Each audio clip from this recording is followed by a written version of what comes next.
Hi, I'm Brandon. And I'm Matt. And we're Chubby Preppers. Today we're going to talk about tornadoes, the preparation for tornadoes. There's a lot of weather going on this spring. I don't know if you've seen it down south, or I guess it's Midwest, but places like Little Rock, Arkansas got totally demolished. So we thought we'd do a little prep video on tornadoes. Destructive weather events can cause a significant damage to personal property and lives. So it's very important to have your protocol in place for what you're going to do when that adverse weather pops up. Right, we were talking about, bridges being down, homes being destroyed, and that has a lot of stress on people with, their mental capacity to handle things. So they're going to have to prepare for these things. So why not do it this way? It's important to have an emergency plan in place, identifying safe locations in your home, safe locations when you're out traveling around in your community. Also knowing where your essential supplies are. Whether if you are out traveling, do you have essential supplies in your car? Where's everything at in your home? We're going to kind of go over that here in a second. Yeah. But taking a few of these steps can minimize the impact to your family's safety. So I guess it comes down to, are you really prepared? Do you have the essentials? What things should you have? So we've made a pretty, it's a kind of a long list, I guess. It's a short list, right? There should be some things you have, and most of this stuff will fit in like a backpack, some of it will not, but keep it in your garage or somewhere close in case you need it. So let's go down the list. What do you say?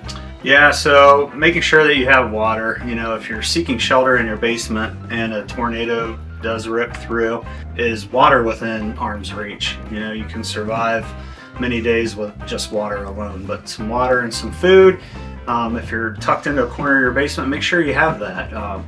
That's just one thing that'll sustain you, while emergency crews are coming through here. More importantly, how will an emergency crew find you if you are buried in some rubble? So I have a couple things I want to show you. All right, one thing I do have. You guys seen these before? Yeah, I think the guy that was cleaning my sewer had one. Right?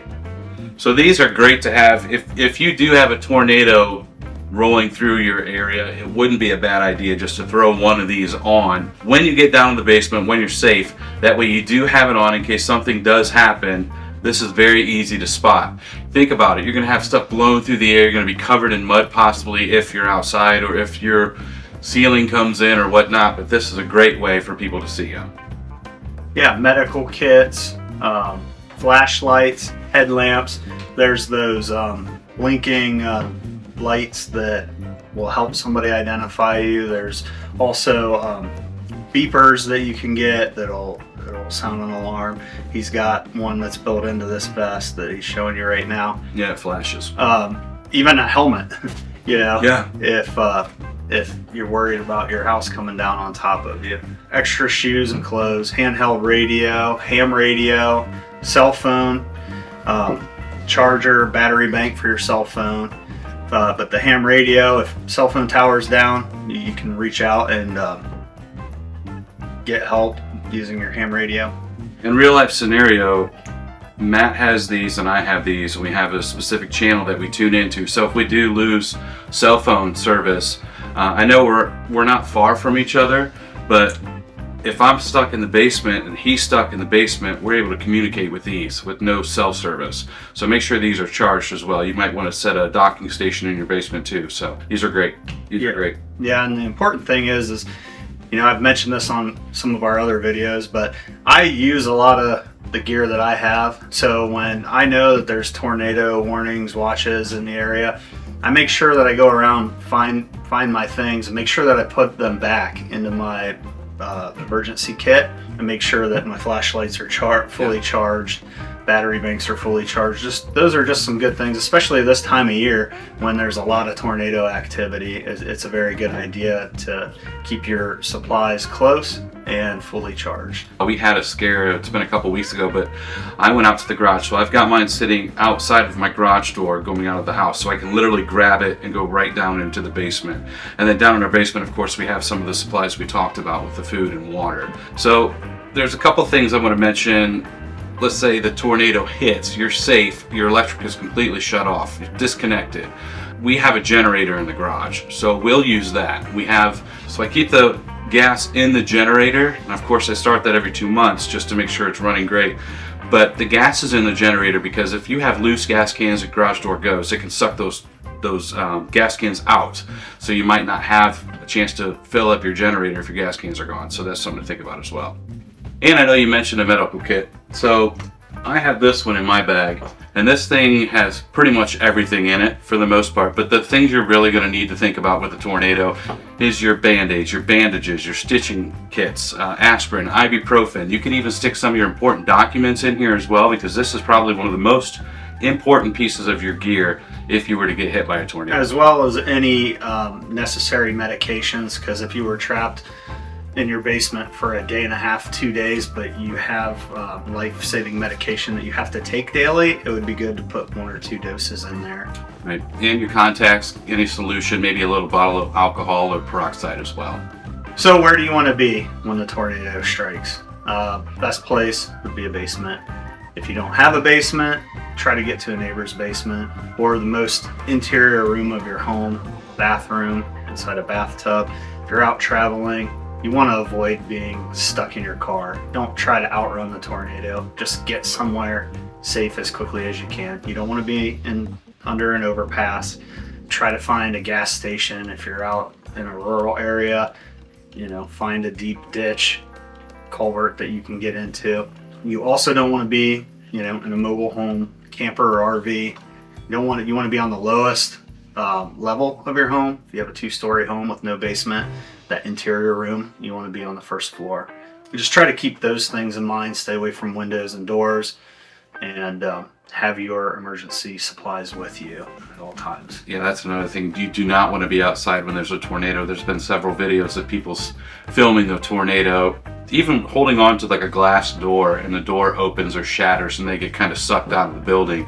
After that video I saw, there was blood coming out of these guys. They've got pretty cut up from the glass breaking. They didn't have a medical kit with them, so they're literally calling for ambulances and that sort of thing.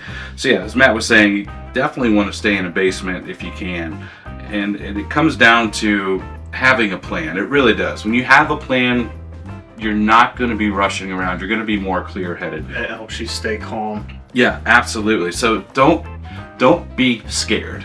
Be prepared. I know that's a phrase that goes around during this season, but you want to make sure that you're prepared for things like this. So look around your house. Do you have a lot of loose furniture outside? Make sure you bring that in, because that will cause injury to other people. It could be blowing around, and it could actually really destroy somebody else's life, get hit by a chair or something like that. Yeah, just the other day we had some severe winds. I was driving over here and saw somebody's trampoline that was flipped up, and thankfully it was only in the woods. If the wind was blowing the other way, it could have came through their patio sliding door.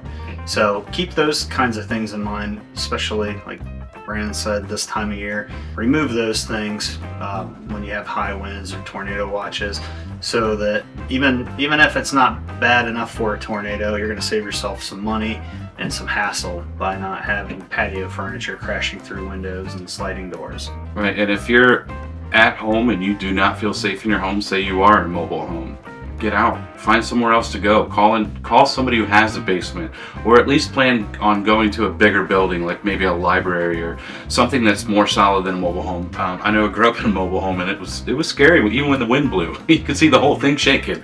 It was not something I wanted to be in again. Definitely tune into your news stations. Their information coming to you is probably the closest you're going to find to what you need in your area. It's the most up-to-date information coming through. You can watch the national news for tornado watches and warnings, but usually they're not going to have your area. So you can watch the national stuff, but stay tuned to your local stations. Like we mentioned earlier, your weather radio is going to have information pertinent to your area.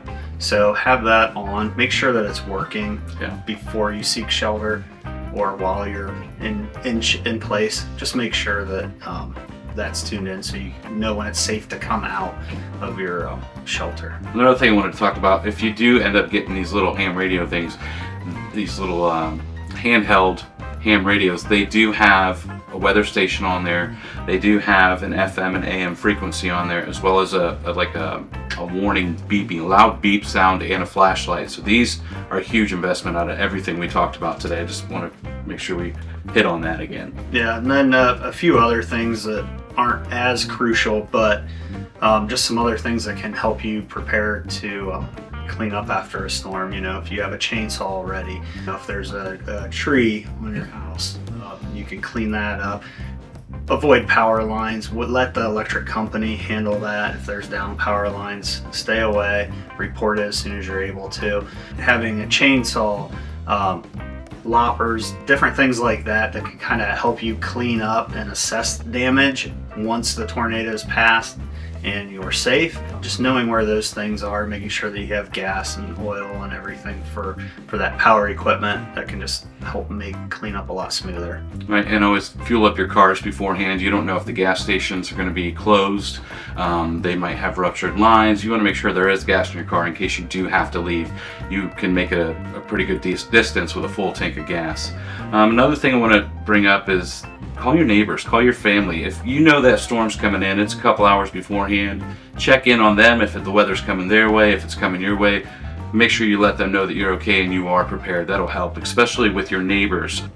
We're neighbors, you know, that's something that we do all the time. Hey, this is coming. We'll sit out in the driveway and talk about it. Are you ready for it? Yeah, I'm ready for it. Everything's moved in. We'll talk about our plans together. That way we're on the same page. So that's a good thing to do as well. Yeah, and an often overlooked item, especially if you're sheltering in the basement, is your sump pump. Yeah. Make sure that's working properly, because usually this time of year you also have potential for flooding along with the tornadoes. You don't want to be trapped in your basement and your sump pump's not working, your electric goes out, and you don't have a battery backup pump. You don't want to be sitting in a basement trapped under some rubble and in 2-3 feet of water. So that it's definitely something to just keep in mind at all times, especially in the spring and during tornado season. You know, it's a good reminder, hey, I need to check, make sure that my sump pump's working properly, that my battery backup's working properly. So just keep those things in mind and think about that. Another thing you can do is have some extension cords too with your generator. That way you can actually, if you do lose electric, you can plug your sump pump in. That way you've got constant water flow coming out of your basement, so that's a good thing. Hopefully this video will help you know what to have, where to go, and how to survive a tornado. You also want to know what to do beforehand, during, and after. So hopefully with all this information, you've got the material to make a great plan for the stormy weather coming up soon. You can find this video and other videos that we've done on YouTube at Chubby Preppers. And you can find us on TikTok at Chubby Preppers. There's a lot of prep videos on there as well. There is a tornado one there. I think it was from last year. It's one of our biggest videos, but it's a very quick video just about some supplies that you can have to be prepared for a tornado. Don't forget to check us out at chubbypreppers.com. Thanks again. I'm Brandon. And I'm Matt. And we're Chubby Preppers. Stay safe.